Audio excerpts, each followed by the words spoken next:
The lady upstairs has been mooching off my EV charger. She's been doing it for half a year, so I reminded her, this charger is my property, so please, stop hooking up your cable without permission. She rolls her eyes.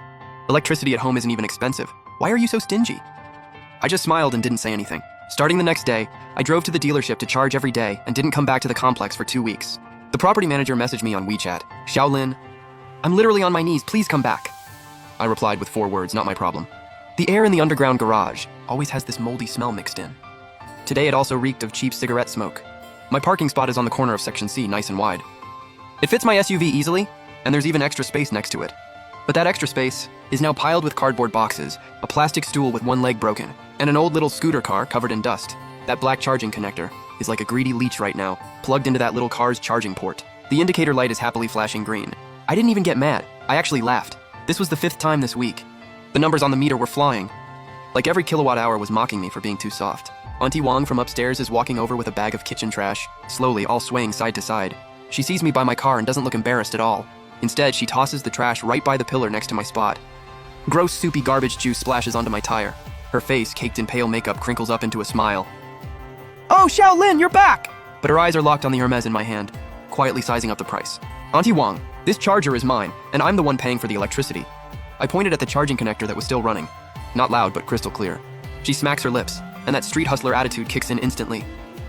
Oh, come on, neighbors, right? I'm just using a little bit of your electricity. You drive such a nice car and live in such a big place. You really care about a few bucks? Besides, you barely use it anyway.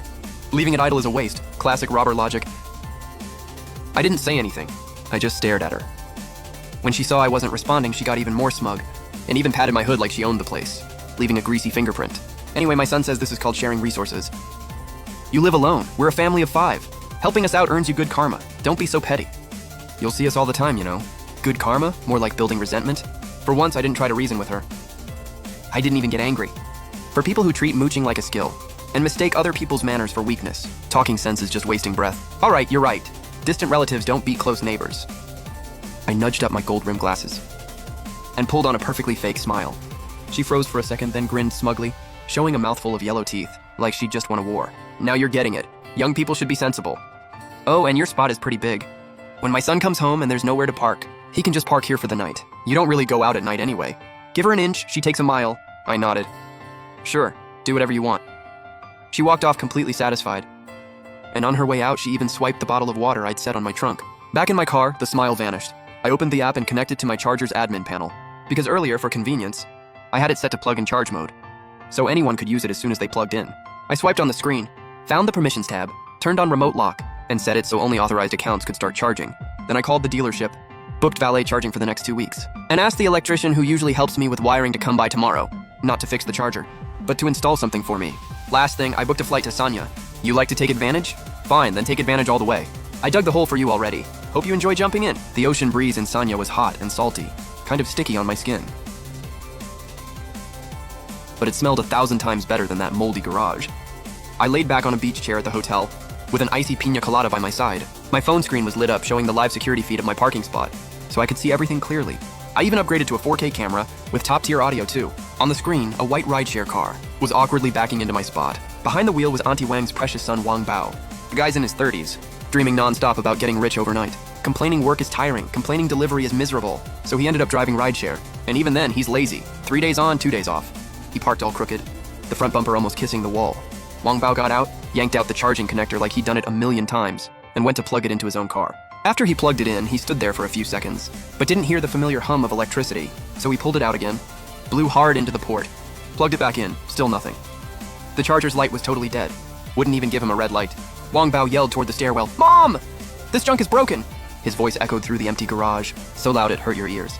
Less than 2 minutes later, Auntie Wang came running down in a floral pajama set, slippers slapping, moving like her hair was on fire. She circled the charger twice, then started smacking and pounding it. Hey! What's going on? It was fine yesterday. It's gotta be that little homewrecker's doing. I'm telling you, he did this on purpose! Auntie Wang kept cursing under her breath. Sweet talk to your face. Dirty tricks behind your back. Wang Bao, irritated, kicked the charger's casing. Mom! My car's out of juice. Tomorrow morning rush hour, I've gotta be out there. One trip is worth a few bucks. And if I miss it, are you paying me back? Total man-child, talking to his own mom like she owes him money. Getting yelled at just made Auntie Wang panic even more. She pulled out her phone and started spamming the residents' group chat. Xiaolin, C102, what's your problem? You cut the power. How can you be that heartless? My car is waiting to charge. Everybody come judge this. Kids these days are so sneaky. They promise something and then immediately deny it. You're forcing a helpless mom and son into a corner. The group chat got noisy fast, and a few clueless saints popped up. Neighbors should help each other. Cutting power really isn't great. Yeah, young people should be more generous. It's just a little charging. How much can it cost? Reading all that talk from people who aren't the ones paying? I snorted, smirked, and took a sip of my drink. My finger hovered over the screen for a moment. Then I turned on Do Not Disturb. It's not that I won't reply. I'm waiting to reply at the perfect moment. On the camera feed, the mom and son kept messing with it for half an hour. Swapping cables, rebooting, trying everything. Both of them sweating like crazy. A few neighbors walked by. Some peeked out of curiosity. Others covered their mouths to laugh. Oh wow, isn't that Sister Wang? What? Mooching power and now your mooching broke it. My across-the-hall neighbor, Auntie Lu, has never liked Auntie Wang. And she was loving every second of it. Auntie Wang's face turned red. Get out of here! None of your business. This is equipment failure. Equipment failure, got it? She slammed the car door so hard the whole garage shook. Wang Bao, Mom, stop embarrassing yourself, okay? Figure something out. Watching them freak out on my screen like clowns, a lot of the bitterness in my chest finally faded. Relax. The real show hasn't even started yet.